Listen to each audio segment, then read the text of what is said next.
We're going to be in Mark chapter 3. When we first talked about the Gospels, this has been a while ago, we mentioned that there are some things that the Gospels do not try to be.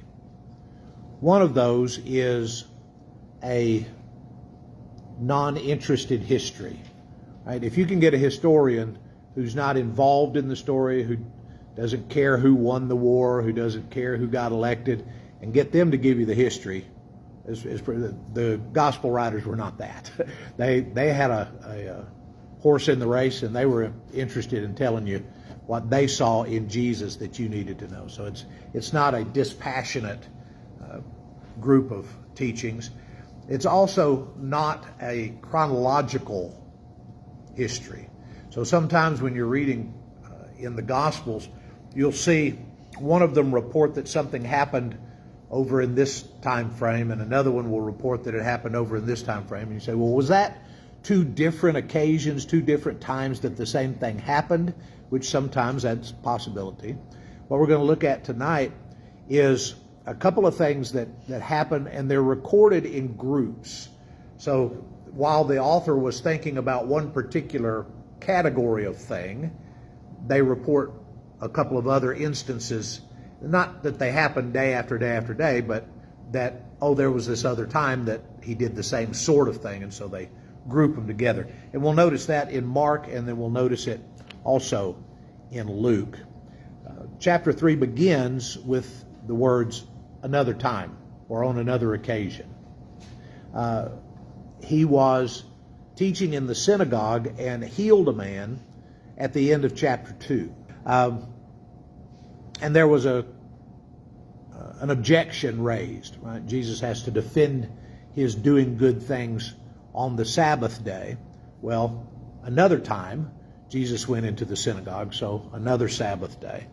And a man with a shriveled hand was there.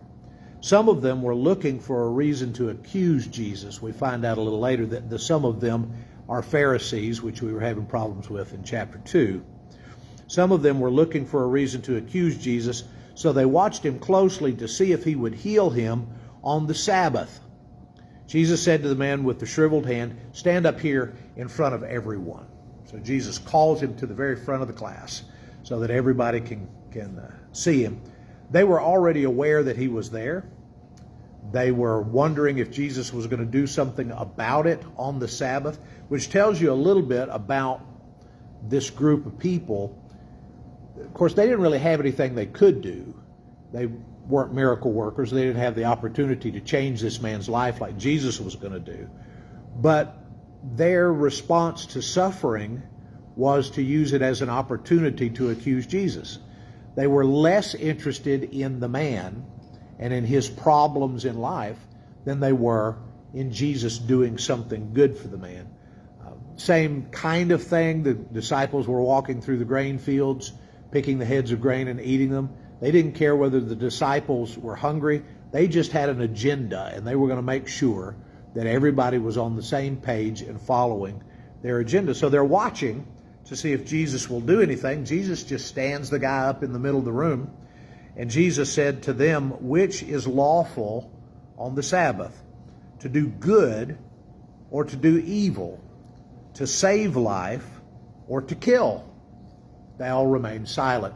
There was another time that Jesus asked the question, if one of you has an ox or a donkey that falls into the ditch on the Sabbath, are you just going to let him die, or are you going to pull him out? They don't have answers for these questions. They don't want to get into a discussion with Jesus on truth. They want to get into a discussion with Jesus on their interpretation of the old law and why Jesus wasn't living up to who they thought he ought to be. Verse 5, he looked around and he said to the man, stretch out your hand. He stretched it out and was completely restored. He went out and began to plot with the Herodians how they might kill Jesus. Jesus is very public about this healing. This isn't in a back room somewhere. He doesn't tell the person, don't go tell somebody. So there's no messianic secret in this one. And the result is exactly what we figured would be if he didn't have the messianic secret. when he allows the message to go out, people want to find a way to get rid of him. So immediately the Pharisees are going to start plotting with the Herodians. Who can tell me what a Herodian is? Herod's people. There you go. Herod is the first part of that word. These are folks that were dedicated to the Israelite nation. They were nationalists, and they wanted to support King Herod as the rightful ruler of Israel. So they were on his team. Most of them were very wealthy. Many of them were not the kind of people that Pharisees would hang out with normally. So we have opposing parties that are kind of brought together because the Pharisees are looking for somebody with power that can help them get rid of Jesus. The Pharisees didn't have enough clout in and of themselves to do something about Jesus, but if they got in league with the Herodians, maybe they could get it done. It's a little bit like our system of laws in the U.S. If you've got something you want to get done, you're going to have to find some kind of bipartisan support to get it done. And so if you can get a few from this side of the aisle to vote with you, then you can push some things through. Other than that, there's a whole lot of making plans that don't ever quite come through. So the Pharisees go out and begin to plot with the Herodians how they can get rid of Jesus, how they can kill him. Now, this is still very early in Jesus' ministry, right? If these are somewhat chronological, right? It was very early in his ministry. In chapter 2, is it still very early, or is this just another account with which Mark was familiar and he groups them together? So we don't know exactly when this happened, but we do know the outcome. The outcome is that the Pharisees and the Herodians are now trying to find a way that they can kill Jesus. And it may take them 3 years. It may take them a long time to get all the right pieces in place so that they can carry out what they really want to do. Verse 7 starts a different category, and you notice it's not another time or in like manner or anything like that. It's Jesus withdrew with the disciples to the lake, and a large crowd from around Galilee followed him. When they heard about all he was doing, many people came to him from Judea, Jerusalem, Idumea, and the regions across the Jordan and around Tyre and Sidon. With a huge chunk of territory has heard about Jesus.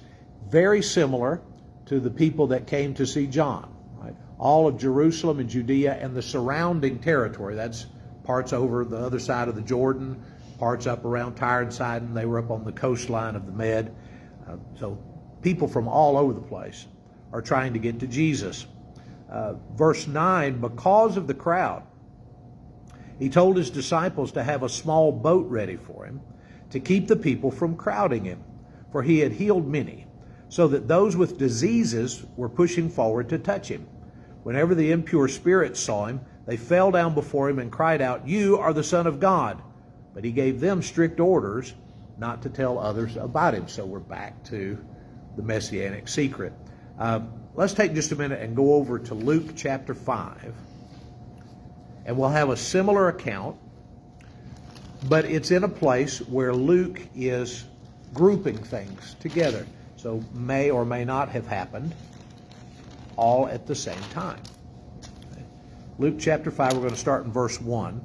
One day, as Jesus was standing by the lake of Gennesaret, the people were crowding around him and listening to the word of God. He saw that the water's edge had 2 boats. He left there by the fishermen who were washing their nets.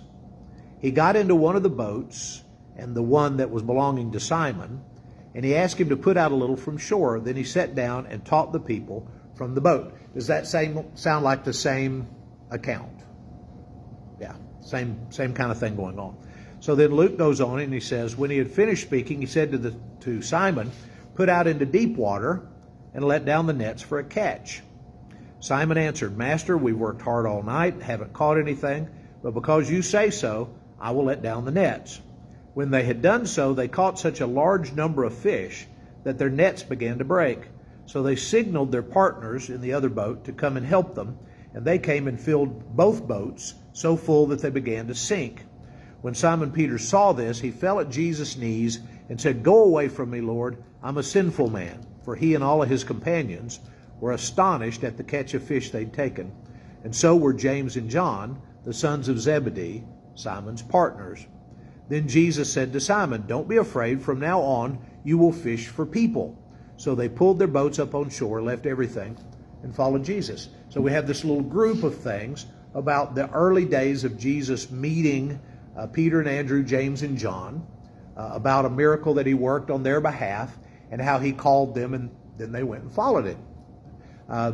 That may be a grouping, and it may be a chronological order.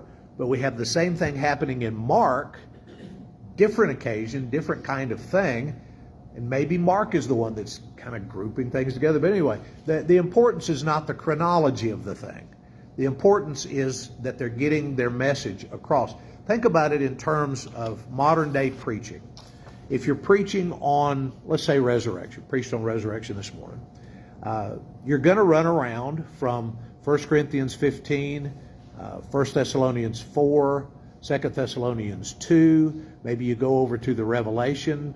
Blessed are they which do die in the Lord, yea, henceforth and forevermore, for they shall rest from their labors, and their works follow after them, right?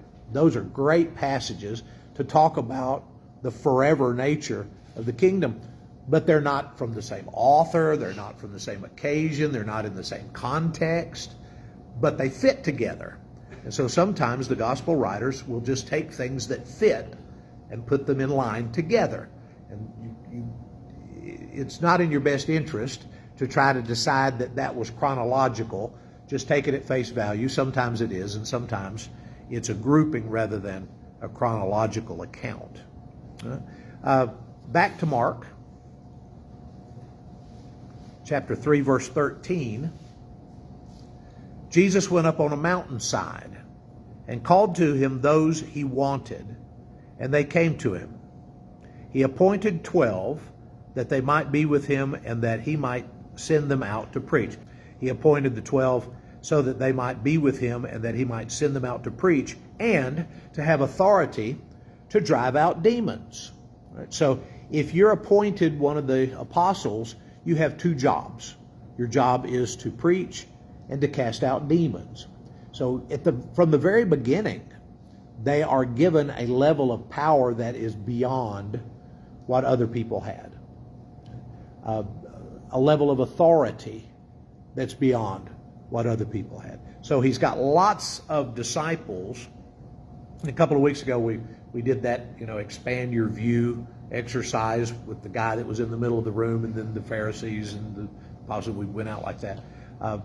Think in the same terms of when you're out next to the sea and Jesus is preaching, and you've got Jesus, and then you've got his small group, and then you've got a bigger group that are more connected than the rest of them, and then you've got people that are just wandering by, and there's a guy standing in a boat preaching. And so you stop and you start listening to the things that he has to say. We used to, in this country anyway, have what we call tree stump preachers, or street corner preachers that would just go out and stand in a place and start preaching. And if people wanted to hear what they were saying, they would stop and just listen to the message. So here's Jesus standing in a boat, and he's preaching, and people all out on the shoreline are gathered together, and there are some that are pushing through because they want to get a miracle, so they're wanting to get to the front of the line, and there's some that are just on their way to the market, and they're kind of passing by, and there's a guy preaching in the boat. So they stop maybe and listen a little bit and wander on off. So there's all kinds of levels of people in their connection to Jesus at this point, just like there are in our community, right? You have a few that are sitting here. Broader than that, you have people that are more connected to Jesus but are not here. Then you have people that are not connected to Jesus at all on the fringe. So lots of different folks with different connections, but this group has authority to be speaking in Jesus on Jesus' behalf. In John, we find out that these 12 are handpicked, that God is involved in this, that Jesus says, the 12 that you gave me, I have kept, and I haven't lost any of them except that son of perdition, right? Judas is the only one he loses. So when he's talking to the Father, he gives the Father credit for being in charge of who's going to be the 12. But anyway, they're appointed. They have authority to preach on Jesus' behalf, and they have the power to back it up by casting out demons. Let me ask you, why do you think there was so much demonic presence in Galilee and around Jerusalem, Judea, Israel at that point in time? Do you think that Satan was trying to interfere, trying to find a way to mess things up? Or was this just a normal number of demonic possessions? It could be just a normal number, and we know more about them because they're getting grouped. Right? The writers of the New Testament, the gospel writers, one of the most amazing things that Jesus did and that his apostles did was cast out demons. And the fact that the demons knew who Jesus was, it's amazing, right? He's not just a normal run-of-the-mill human. So it could be that we just know more about the demon possession because we got reports on what was going on, and maybe they had just as much of that problem all the time. Or it could very well be that Satan was trying to find a way to do something about Jesus while he was still in the middle of his ministry. Can't tell you one way or the other. All right. Verse 16. These are the 12 he appointed. Simon, to whom he gave the name Peter, James, the son of Zebedee, and his brother John. To them he gave the name Boanerges, which means sons of thunder. Okay, there's two oddities already. Right? First of all, Peter gets mentioned first. He always gets mentioned first. But usually in the other lists, his brother Andrew is mentioned second. Peter, Andrew, right? James, and John. Then we've got Peter, and then we've got James and John. We get their nickname, the sons of thunder, and then we get Andrew. He finally shows up listed number 4 in the list rather than number 2.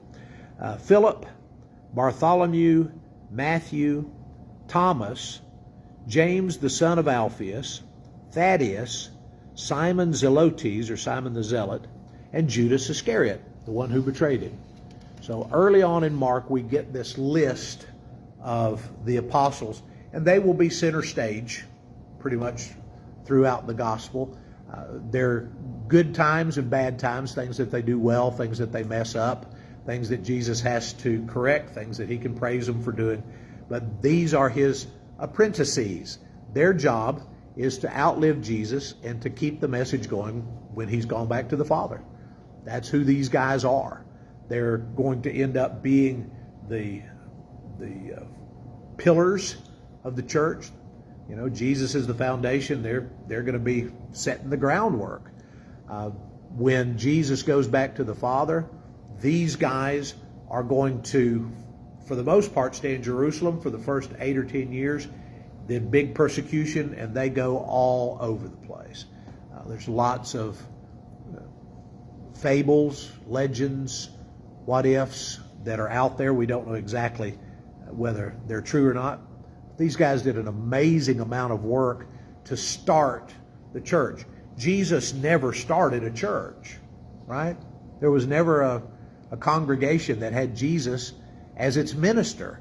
He was a traveling rabbi preaching out of boats and on hillsides until they finally caught up with him and crucified him. When he's raised from the dead, he goes back to the Father. And then the apostles plant that first church at Pentecost, and then the church movement starts out from there. Jesus is with them, the Holy Spirit is with them, but these guys are the ones who are responsible for putting the church into motion after Jesus has gone back to the Father. Any thoughts, questions about down to there? I'm going to stop right there. Nothing? All right. If there's some way we can help you or encourage you by way of a public response, we'd love to do it as we sing.